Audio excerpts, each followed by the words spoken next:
개회선언, 대한민국 국가화해, 문재인 이적 세력 규탄, 미국에 감사하자, 땡큐 아메리카 제144차 태극기 혁명 국민대회를 시작하겠습니다. 저는 어제 선고된 박근혜 대통령에 대한 2심 판결로 연설을 시작할까 합니다. 화가 나고 욕이 나온 분이 많으셨죠?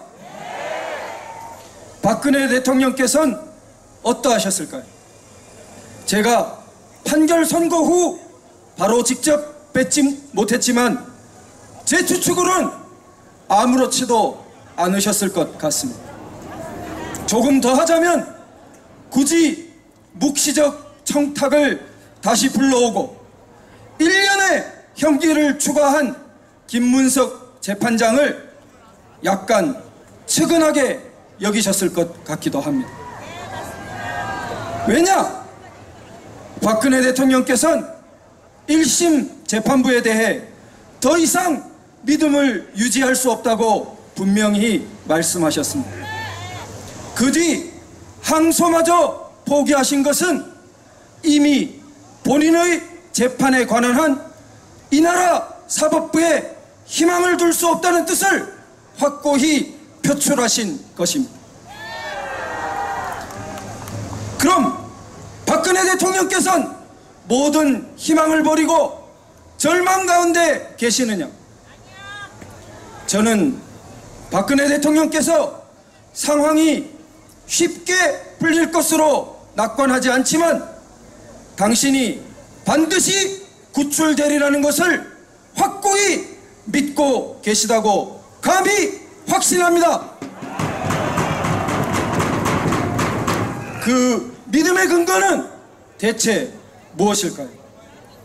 언젠가 박 대통령께서는 역사가 한 사람에서부터 시작된다라는 소신을 뚜렷이 말씀하신 적이 있습니다. 예수 그리스도 한 사람, 이순신 장군 한 사람이 없다면 세계사와 한국사가 지금과 같은 모습일 수 없을 것입니다. 그러나 역사가 한 사람으로부터 시작된다고 하여 역사가 한 사람으로만 된다는 것은 아닐 것입니다. 예수 그리스도 곁에는 사도 바울이라는 또 한 사람이 있었고 이순신 장군 곁에는 유성룡이라는 또 한 사람이 있었습니다.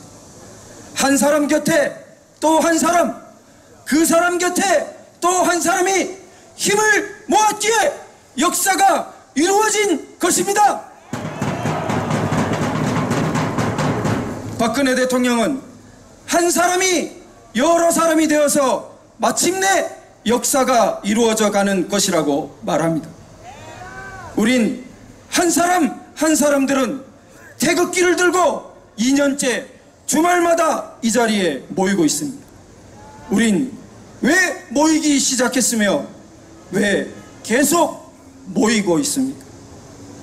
우린 박근혜 대통령에 대한 탄핵 사태로 조국 대한민국의 헌정 질서가 허물어지고 있다고 느꼈기에 조국을 상징하는 태극기를 들고 이 자리에 나오기 시작했습니다.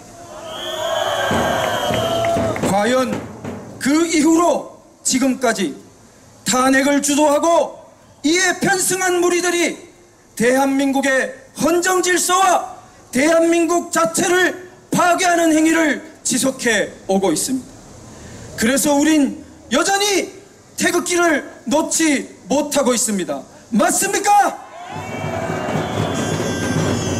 한 사람이 여러 사람이 되고 그 여러 사람이 하나의 물줄기를 이루어야 역사를 이룰 수 있습니다.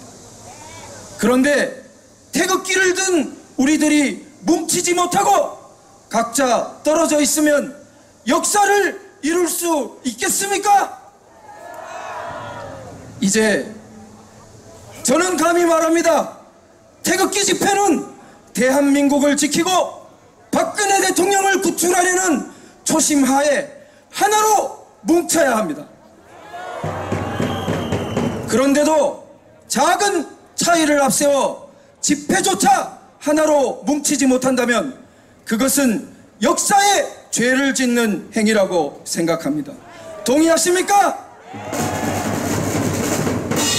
태극기 세력이 단결하고 새로운 정치 세력을 이루어 대한민국을 파괴하는 문재인 정권을 몰아내는 길만이 죄 없는 박근혜 대통령을 저 감옥에서 구출하는 길입니다. 구호 2개로서 정리하도록 하겠습니다. 태극기 세력 단결하여 대한민국 지켜내자! 지켜내자! 지켜내자! 지켜내자! 대한민국 파괴하는 문재인 정권 몰아내자! 몰아내자! 몰아내자! 몰아내자! 감사합니다. 태극기 애국 시민 동지 여러분, 존경하고 사랑합니다. 반갑습니다. 저도 우리가 한 3년 전 2016년 10월서부터 이 시차와 광장을 꽉 메워뒀던 거 아닙니까? 우리 태극기부대가 자발적으로. 근데 저기 지금 저 자리를 차지하고 있는 박원순이가 우리를 일으키게 못하게 저기서 무슨 썰매장 만들었다, 모래반 만들었다, 쓸데없이 돈을 버려가면서 그 짓을 하고 있어요. 그래서 우리가 지금 그렇게 있지만은, 여러분, 제가 며칠 전에 엄청 더웠지 않습니까? 이게 세월이 참, 이 계절이라는 게 참 금방 이렇게 찬바람이 부는데, 제가 지난번 토요일 광복절 그때 얼마나 더웠습니까? 그래서 제가 무슨 생각을 했냐면은, 이건 공개적으로도 제가 밝힌 얘기입니다. 이 문재인, 종북, 좌파 이놈들이 옆에 있었으면 내가 모가지를 탁 잡아가지고 이 땅바닥에다 그냥 개구리 패치듯이 맺혀가지고 밟아버리고 싶더라고요. 예? 우리가 이 무슨 고생입니까? 이 어디서 근본도 잘 모르는 인간들이 나타나가지고 지금 우리나라를 이렇게 만들고 있습니다. 제가 문재인이가 미국 가서 어리버리하게 트럼프한테 망신당하는 꼴을 보고, 아니 저런 어리버리한 인간이 어떻게 대통령이 되나 창피해 죽겠다 그랬어요. 왜냐면 여러분, 제가 이제 미국에서 좀 오래 살아봐서 하는 얘기인데, 미국 사람들이 뭐라고 하는데 못 알아들으면 저 죽인다고 그러는데도 허허 웃어요. 근데 그걸 보고 얼마나 창피하고 부끄러웠는데. 예? 그런데 이 문재인이가 어리버리한 것 같은데 이놈이 아주 또 사악한 놈이다. 이게 사악해. 어리버리한 척하지만은 사실은 사악한 놈이다. 제가 그 얘기를 했어요. 제가 이거 상표 등록한 얘기 아니니까 여러분들 막 퍼뜨리세요. SNS에도 많이 그 얘기를 하더라고요. 어리버리한 듯 한데 이놈이 사악한 놈이다 이거예요. 여러분, 이게 상대적으로 평가해서는 좀 우습습니다만은, 이게 그런 말이 있잖아요. 악마도 진화를 해요. 진화. 점점점 진화를. 나 이 문재인에 비교해 보면 말입니다, 여러분. 김대중, DJ나 노무현은 양반이더라고, 양반. 김대중 씨는 저도 겪어봤습니다만은 거짓말을 많이 하고 좀 표리부동하고 그렇지만은 이 문재인이처럼 사악하진 않아요. 그렇게 자기 정적도를 다 잡아다 가두고 이러지는 않습니다. 그래서 제가 무슨 얘기를 이제 오늘 주제가 뭐냐면, 우리나라에 왜 이렇게 좌파가 많으냐, 이게 좌파가. 근데 좌파 우파를 이렇게 정리하자면 건 한도 끝도 없으니까 우리 여러분 좀 생각을 해보십시오. 저도 옛날에는 이승만 대통령이 무슨 독재자다, 어렸을 때 그렇게 교육을 받고 그랬으니까 그렇게 생각을 했는데, 요즘 와서 생각을 해보니 우리 이승만 대통령이 없었으면 여러분 여기 계신 분들 김정은이한테 배급 받아먹고 사는 거예요. 그분이 선각자입니다. 선각자. 이 소위 러시아니 중국 같은 대륙 전체주의 공산주의 세력이 이 한반도를 밀고 들어온 거 아닙니까? 근데 그분이 그나마 이 대한민국 남한에서 소위 UN 보장하에 선거를 해가지고 자유 대한민국을 건국한 거 아닙니까? 그게 바로 1948년 8월 15일이에요. 그래서 우리가 그날을 건국절로 기념하자 하는 거 아닙니까? 근데 좌파 저놈들은 그게 아니라는 거 아니에요. 1919년 뭐 3.1절부터 그런 소리를 하고. 하여튼 그리고 그분이 우리가 늘 주장하듯이 이 한미동맹, 우리가 한미동맹이 있었기 때문에 우리가 자유대한민국을 유지하고, 이게 박정희 대통령이 그 바탕 위에서 우리가 안보가 튼튼하니까 세계로 뻗어나가서 박정희 대통령이 우리를 이렇게 세계 강국으로 만든 거 아니겠습니까? 그런 생각을 하면은 제가 그래서, 근데 여러분들 잘 보십시오. 이 YS 김영삼, DJ 김대중, 이 사람들은 말은 뭐 민주화 세력이라고 그랬지만 이 사람들은 늘 소위 이승만 박정희로 이어지는 대한민국의 중심 세력, 우리가 바로 중심 세력입니다. 그 중심 세력에 늘 딴지만 걸고 반대만 하던 인간들이에요. 어떻게 보면 그 사람들이 어떻게 보면이 아니죠. 김대중은 확실한 좌파고 김영삼이도 사실은 따지고 보면 이란성 쌍둥이 경상도 좌파예요. 네? 그러니까 여러분들 우리가 이것을 잘 알아서 이게 좌파가 왜 문제인가만 하나 얘기를 하고 다시 돌아가겠습니다. 좌파가 왜 문제냐면, 여러분들 이 좌파라는 것은요 아주 교만해요. 교만. 첫째, 이놈들이 거짓말도 잘하고 위선도 잘하지만 좌파는 아주 교만한 놈들이에요. 저기 저 노동자들이 뭐 추모하는 데도 있겠지만 이 좌파라는 것은 말은 늘 노동자 어려운 사람들을 위한다고 하지만은 사실은 자기들이 다 해먹는 거예요. 그러니까 좌파는 철저한 엘리트주의입니다. 엘리트주의. 말은 노동자 농민을 위하고 뭐 소수자를 위한다고 하지만 사실은 이놈들이 엘리트주의자예요. 그러니까 나는 기분이 나쁜 것이, 아니 진짜 지들이 엘리트라 하면은 뭐 쫓아도 가겠어요. 근데 여러분 보세요. 저 청와대에 있는 뭐 주사파 이놈들, 이거는 2류도 아니고 3류예요. 3류. 공부도 안 하고 맨 데모하고 주사파 김일성 저장만 읽던 놈들이, 아니 그놈들이 우리를 뭐를 이끌고 가겠다고 계획을 세우고 저러고 있는지 난 그게 너무너무 화가 나고 성질 나는 겁니다. 여러분.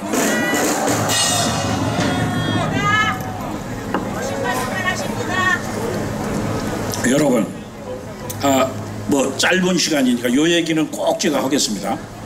왜 우리나라에 그렇게 좌파가 많으냐 그러면, 여러분 원래 이 좌파 이론이라는 것은 이 인간 우리 속에 이 내재한 이 증오심, 적개심 이런 것에다 불을 지르는 이론이에요. 그러니까 계급 투쟁의 역사라고 그러는 거 아닙니까? 막스가 유산자와 없는 자. 그래서 자꾸 없는 사람들이 있는 사람들에게 적대감을 갖도록 만드는 거예요. 예? 그게 18세기, 아니 19세기, 20세기에는 그 말이 맞아요. 그렇지만 여러분, 지금은 여러분 노동자들이 옛날처럼 그렇게 고생하고 못 사는 거 아니에요. 착취당하는 거 아닙니다. 오히려 우리보다 더 배짱 편해요. 주는 월급 받고 일하고 연봉이 1억도 넘는다잖아요. 어떤 사람들은. 예? 오히려 자영업, 중소기업 그런 사람들이 더 인생 피곤한 겁니다. 근데 저것들은 끝없이 자기들이 뭐 착취당하고 그런다고 대기업을 없애고 어쩌고 저쩌고. 아니 그것까지도 좋은데 왜 국정에까지 노동자들이 간섭을 하느냐. 이게 참 문제입니다. 근데 왜 우리나라가 그러냐면은, 여러분 제가 쭉 생각을 해보니까 이게 일본 제국주의 시절에 그 제국주의에 맞설 수 있는 소위 그 독립운동가들의 80~90%는 다 공산주의자예요. 왜냐? 공산주의가 그 당시 일본 제국주의에 맞서 싸울 수 있는 가장 강력한 이론이에요. 그거 들어보면 다 맞거든요. 그러니까 옛날 우리 할아버지, 아버지, 그 지주의 아들, 똑똑한 사람들 일본 유학 가서 거의 100이면 100 공산주의 사상에 물이 든 겁니다. 그게 그 당시에는 나는 맞다고 봐요. 예? 그 당시엔 그럴 수도 있어요. 그러니까 요즘 젊은 애들이 옛날에 독립운동한 분들은 다 공산주의자였다고 뭐 영화 많이 나오죠. 뭐 밀정, 암살. 그러니까 애들이 그게 열광을 하는 거예요. 그 시절엔 그게 맞아요. 공산주의자들이 대한민국 독립을 하는 데 있어서 중추적인 역할을 한 건 맞다 이게요. 그렇지만 지금 생각해 보면은 이게 이승만 대통령 같은 그런 선각자들이 미국에 가서 소위 자유민주 시장경제를 공부하고 배우고 체험하고 와서 대한민국의 그나마 반쪽이라도 이렇게 자유민주 시장경제 체제를 만든 겁니다. 그래서 우리가 산 겁니다. 근데 이 좌파들은 그것만을 주장하는 거죠. 자기들 그 옛날 독립운동은. 또 한 가지는 뭐가 있냐면, 이게 이제 그래가지고 6.25가 일어났지 않습니까? 6.25 전에 뭐 좌우 대립이 얼마나 많았습니까? 그랬다가 6.25가 일어나서 이 소위 전라도 충청도 쪽으로는 전부 북한 공산군이 점령을 하니까 그 밑에 있던 사람들이 들고 일어나서 그냥 뭐 지주다, 군인, 경찰, 지들 평소에 보기 싫었던 사람들 다 죽창으로 찔러 죽이고 한 거 아닙니까? 그 원한이, 그리고 그랬다가 그들이 물러나고 나니까 또 이쪽에서도 또 죽이고, 그 원한이 우리나라에 꽉 차 있다고 저는 봅니다. 그래가지고 60년대 70년대는 소위 뭐 연좌제니 뭐니 해서 그런 사람들이 활동하기가 참 어려웠어요. 그랬는데 이 사람들이 김대중이 들어서면서, 김영삼이 들어서면서 민주화 운동한다 하니까 그 사람들이 전부 민주화 인사로 변신한 겁니다. 그리고 그 사람들이 계속 선동을 하고 속된 말로 뽐뿌질을 하고, 그래서 지금 여기까지 온 겁니다. 저는 마지막으로 말씀드리는 것은, 저도 젊어서 막스주의에 심취를 했습니다. 그래서 제가 미국 가서 공산주의 이론도 공부한 사람이에요. 그렇지만 미국은 이미 80년대에 그런 이론은 말이 안 되니까, 세상이 바뀌었으니까 다 없어졌어요. 다 없어졌어. 그게 다 없어진 철진한 공산주의 이론을 지금 이 주사파 좌파들이 우물안 개구리 같은 것들이 세상이, 세계가 어떻게 돌아가는지를 모르고 지금 저걸 붙잡고 앉아서 하고 있는 거 아닙니까? 근데 나는 우리 태극기 중심 세력이 우리가 북한을 반대하는 건 아니지 않습니까? 제가 어저께 그 폼페이오 장관이 뭐 미국을 간다, 북한을 간다고 뭐 특별 대표를 임명했다고 그 트위터에 썼길래 어젯밤에 제가 썼어요. 야, 북한을 믿지를 말아라. 그놈들은 지난 25년간 북핵 협상한다면서 계속 속이고 위협하고 그런 인간들이고, 그 북한과 김정은이는 미군이 철수하고 자기들 뜻대로 통일이 되기 전까지는 절대 핵무기를 포기하지 않는다. 제가 그렇게 연락을 했어요. 내 연락을 받고 그 사람이 취소한 건 아니겠지만 뭐 그런 얘기가 수도 없이 들어갈 거 아닙니까? 여러분, 우리 집회하고 뭐 하는 것이 미국은 다 들여다보고 있어요. 다 알고 있는 거예요. 그러니까 전격 취소했지 않습니까? 그래서 여러분, 우리가 지금 힘을 내야 됩니다. 제가 한 가지 반가운 소식은, 지금 우리가 지금 외곽에서 계속 저놈들을 쳐대는 거 아닙니까? 그러니까 지금 저놈들이 뚝에 금이 가듯이 균열이 조금씩 오는 게 내가 봐도 느껴집니다. 저놈들 얼마 안 남았어요. 저렇게 되면은 원래가 자중질환이 일어나게 돼요. 강경파와 온건파가 자중질환이 일어나게 됩니다. 그러니까 제가 올 12월에 가기 전에 문재인과 저 좌파 저놈들이 꼬꾸라질 것이다 그랬는데, 내가 볼 땐 찬바람 불면 곧 꼬꾸라질 것 같아요. 그래서 여러분, 마지막으로 제가 하고 싶은 것은, 이 인디안들이, 여러분, 인디안들이 기우제를 지낸다는 거 아닙니까? 비가 안 오면은. 근데 인디안이 기우제를 지내면 꼭 비가 온대요. 그 왜 그런지 여러분들은 아실 거예요. 그 사람들은 비가 올 때까지 기우제를 지낸대요. 그와 마찬가지로 우리도 저 문재인과 종북 좌파들이 꼬꾸라질 때까지 집회를 합시다. 여러분, 힘내십시오. 감사합니다. 할렐루야! 존경하는 애국 시민 여러분! 살다 벨꼬라지를 다 봤습니다. 세상에 국가보훈처에서 법령을 만드는데 뭐? 국가의 정부 지원을 받는 보훈단체, 제향군인회, 참전유공자회, 고엽제, 전우회 등 14개 단체가 있는데, 이 14개 단체 앞으로 태극기를 들고 태극기 집회 나오면은 형사처벌하든가 벌금을 매기겠다고 합니다. 여러분, 이게 나라입니까? 저희들이 정치를 잘했으면 왜 우리가 태극기 들고 이 땅에 나와서 무엇 때문에 이렇게 고생을 하느냐, 이 말씀이에요. 여러분, 나 파월 용사이자 또한 국가 유공자입니다. 그래, 태극기 들고 나는 당신들이 무슨 짓을 한다 할지라도 나는 죽음을 각오하고 나는 태극기를 들 것이다. 잡아갈 테면 나를 잡아가. 지금 이 정부는 어떻게 된 게 고장난 기관차 모양으로, 그것도 언덕백에서 지금 내려가는 겁니다. 그것도 브레이크가 고장난 기관차 모양으로 사정없이 달려가. 여러분, 과거에 군사 독재 하던 그분들도 국민들의 원성이 있으면은 가다가 중지하고, 그래도 안 되면 옆으로 돌아가고, 그래도 안 되면 국민의 뜻을 따라서 다시 가던 길을 변경했는데, 어떻게 된 게 이 정부는 그자 독야 청청하리라고 무조건 달려가고 있습니다. 여러분, 이게 나라입니까? 파월 장병들이 무슨 죄가 있어?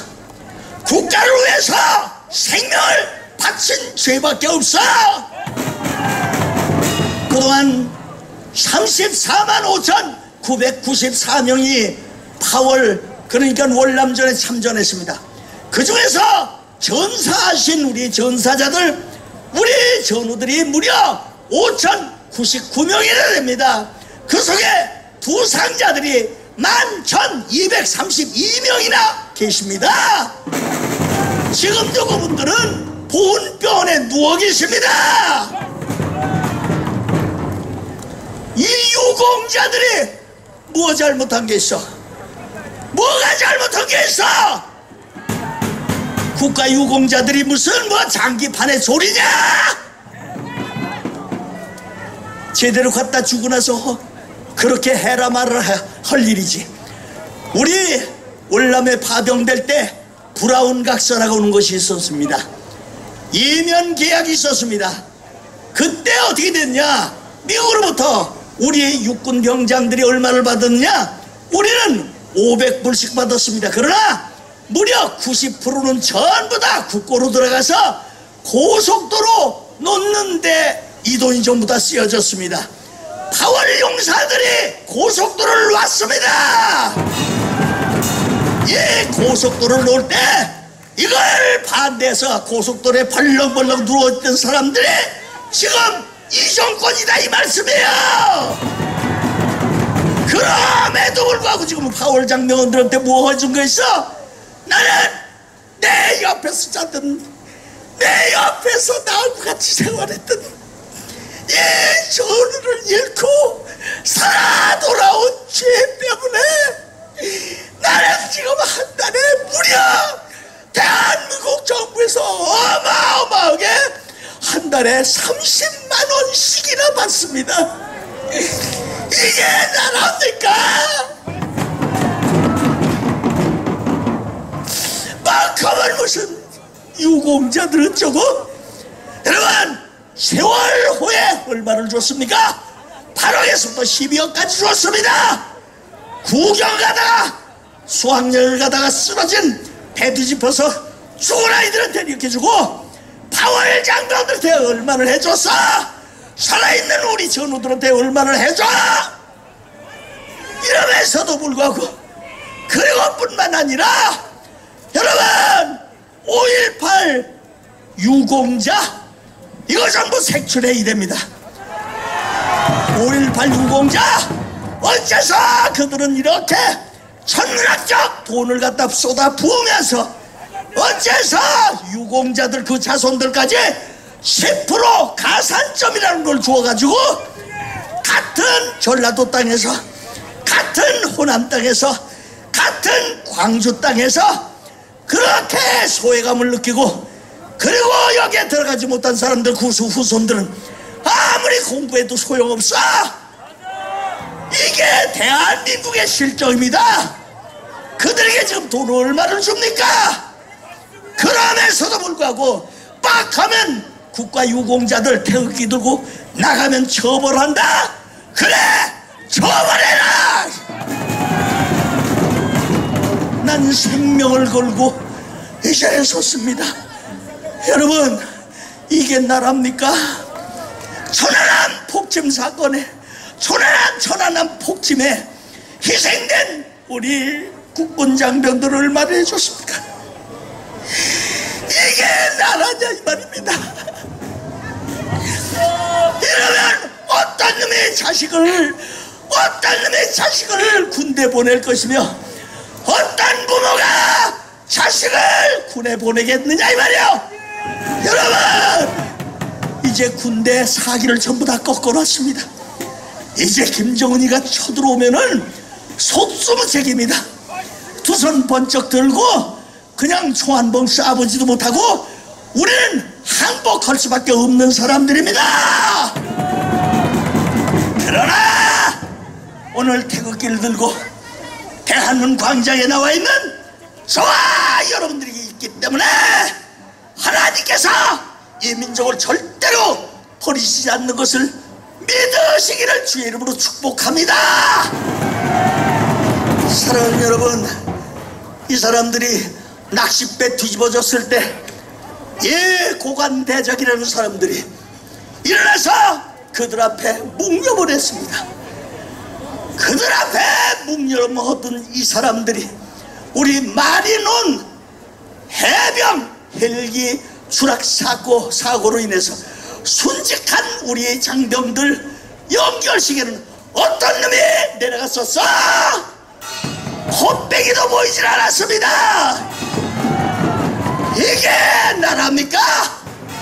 국가를 위해서 희생한 우리 국군 장병들, 국가 유공자들, 이 사람들이 무슨 죄가 있다고,